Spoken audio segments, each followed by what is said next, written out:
Hey, good day, friends. It's Lance Klessig. It's an awesome day. Check it out.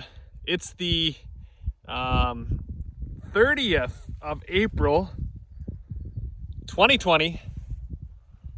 We are in a cover crop field. Actually, we're at a farm that's almost all cover crops. Most of it anyway. Two fields.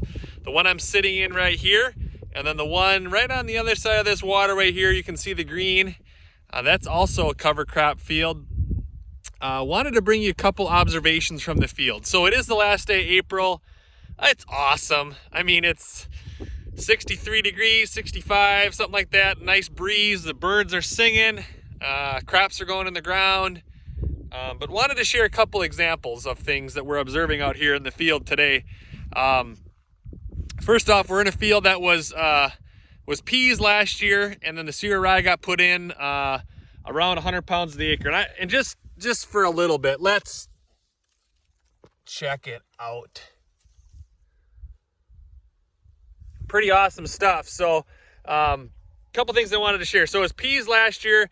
It was seeded with cereal rye around 100 pounds of the acre, and then lightly hit with a vertical tillage tool, a VT, to incorporate the seed, shallow. And then this is what we have here. And there's some pretty tremendous, there's some pretty tremendous biomass here, right? And pretty awesome roots too. I'll show you my other sample here in a little bit. So a couple things we want to point out. This crop is going to be taken off as rylage. And why not, right? I mean, here's the deal, folks. That is a spin on words. Why not? Why not? But really, why not plant cover crops? Why not plant green?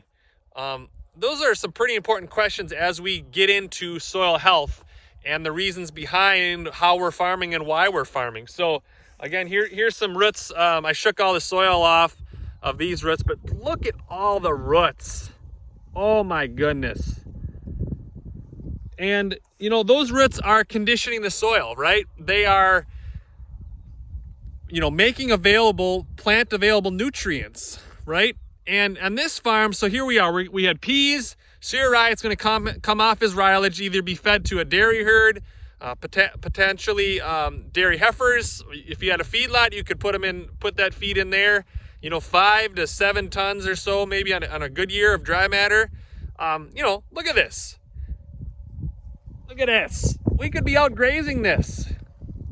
Polywire, step-in posts, you name it. So a lot of opportunities here. And it's not just feed for livestock. It's feed for the underground herd. And so tremendous opportunity here. I wanted to also show, I pulled some, let's see if I can pull it up. I pulled some rye from across the waterway. I don't know if you can see that very well. So this was planted after soybeans were harvested first part of October. So mid-October, around 60 pounds the acre. Again, it was VT'd in. But there's significantly less biomass, significantly less roots. That's fine. And yet I just wanted to kind of share some of the differences that we're seeing. This farm does have some tillage history. That's just part of the game. But these roots, these live roots, what are they doing for us? Well, we talked about making available nutrients, but they're also conditioning the soil.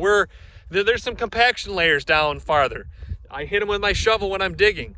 Live roots are conditioning the soil. We often think about pulling out the ripper and the chisel plow and the inline ripper and all these tools to get rid of compaction that we've created with our management. But the power of a live root is a beautiful thing, folks. It is tremendously powerful. It is going to break up those compaction layers far better than any ripper or any sort of tillage equipment can do. Now, that being said, yeah, there are some short-term benefit to doing that. But again, these guys here, these guys, gals, politically correct, but they have the potential to really provide armor, provide a habitat for the soil herd, the soil underground herd. We tend to think about the above ground herd, the biomass, the corn, the soybeans, the yield, how good of hay stand we got. Those are important, but the below ground herd is really important too, because As we take care of them, they take care of us. So as we reduce tillage, as we provide armor, as we have a live root that's capturing solar energy, it's capturing carbon, pumping carbon into the soil, we can really benefit.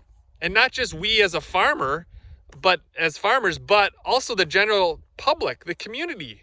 You know, infiltration rates out on this farm are improving.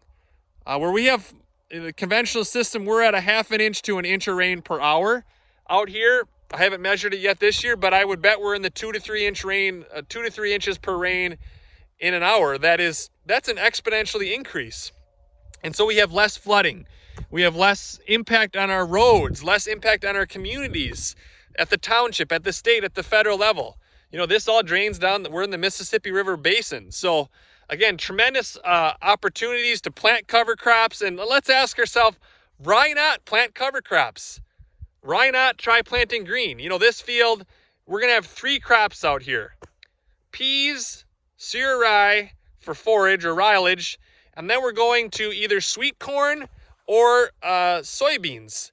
And either case, we could be no-tilling in, so we could be planting green. So the disbine comes, cuts the rye off, and then we can be coming right back out here and planting soybeans or planting corn right into it. You know, no-till planting green. You know, the disbine is going to leave some stubble there. That can act as weed suppression. We likely can get away with probably only 1 pass of herbicide instead of 2 passes, which would be normal. So again, lots of opportunities as we embrace cover crops, as we embrace the soil health principles. So thanks for joining us, everyone. You know, if you like our videos, give us a thumbs up or a double thumbs up. And you know what? You can hit the subscribe button too. Tell a friend about our videos. And lastly, you know the drill. Choose to make it a great day. Thanks everyone for joining us.